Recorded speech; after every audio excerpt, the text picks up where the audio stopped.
Histoire vraie ou pas de Pierre Bellemare. Eh bien, au terme du plus grand congrès jamais réuni sur l'intelligence animale, les conclusions des scientifiques venus à Londres du monde entier nous obligent à revoir avec humilité bon nombre d'idées reçues sur nos amis les bêtes. C'est ainsi que le mouton, dont on brocarde l'esprit grégaire, est en fait un physionomiste n'ayant rien à envier aux employés des casinos, puisqu'il est capable de mémoriser les traits d'une dizaine de personnes et d'une cinquantaine de ses congénères pendant au moins 2 ans. Les éthologistes ont démontré aussi que les poulets, considérés à tort comme des crétins notoires, pouvaient ouvrir des portes et s'orienter dans un labyrinthe avec une rapidité que l'on croyait réservée aux chiens, aux rats et aux chevaux.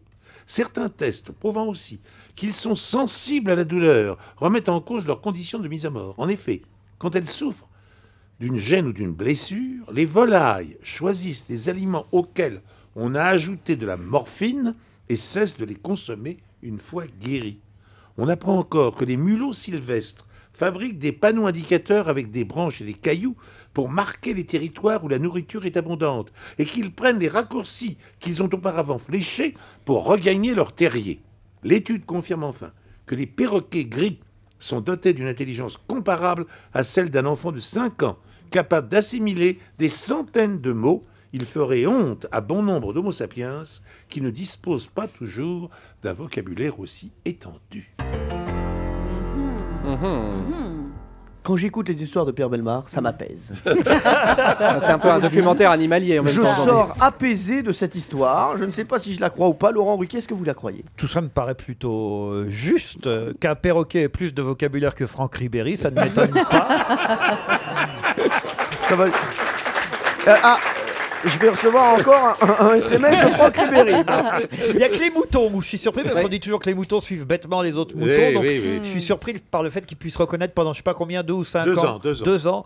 Oui. Il y a trop de détails. Ouais, il va se mettre à dos les physionomistes aussi en disant qu'ils ont à peu près le QI d'un mouton. Quand D'un même. mouton, oui. Mais ça me paraît plausible tout ça. quand même. Valérie Benaïm. Moi, je trouve, connaissant Pierre, qui est parfois un petit peu vicieux, il y a trop de détails, alors que peut-être le diable se niche dans les détails et qu'il y a quelques erreurs parsemées ici et là. C'est bien dit en tout cas. Hein. Ah, mais vraiment, j'ai l'impression d'être dans Top Chef. Hein. Oui.